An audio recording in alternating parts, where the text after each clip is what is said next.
1860-കളിൽ പറങ്കിപ്പട Indian വനത്തിലേക്ക് അധിനിവേശം നടത്തുന്ന കാലം. കാടിന്റെ സമ്പത്ത് കൊള്ളയടിക്കുവാൻ ഗോത്രവർഗക്കാരായ മനുഷ്യരെയും ക്രൂരമായി കൊലപ്പെടുത്തുകയും ചെയ്യുന്നു. വനവാസികളുടെ ആരാധനമൂർത്തിയായ കാക്ക ദൈവത്തെ അവിടെ നിന്നും പോർച്ചുഗലിലേക്ക് നാടുകടത്തുവാനുള്ള ശ്രമങ്ങൾ നടത്തുന്നു. ഈ സംഘർഷത്തിനിടയിൽ വനഭൂമിയിൽ ചോര വീഴുന്നതും തുടർന്നുണ്ടാകുന്ന ശാപവുമാണ് വനത്തിന്റെ ദുരൂഹതകൾക്ക് തുടക്കമിടുന്നത്.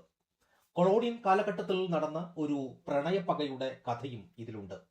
പ്രായമായ മദാമ ഭാര്യയിൽ നിന്നും രക്ഷപ്പെടുവാൻ പ്രായം കുറഞ്ഞ സായിപ്പ് മറ്റൊരു സ്ത്രീയുമായി പ്രണയത്തിലാവുകയും ആ ബന്ധം വനത്തിനുള്ളിലെ ഈ നിഗൂഢ ശക്തികളുമായി ബന്ധപ്പെട്ട് ഒരു ട്രാജഡിയിൽ അവസാനിക്കുകയും ചെയ്യുകയാണ്.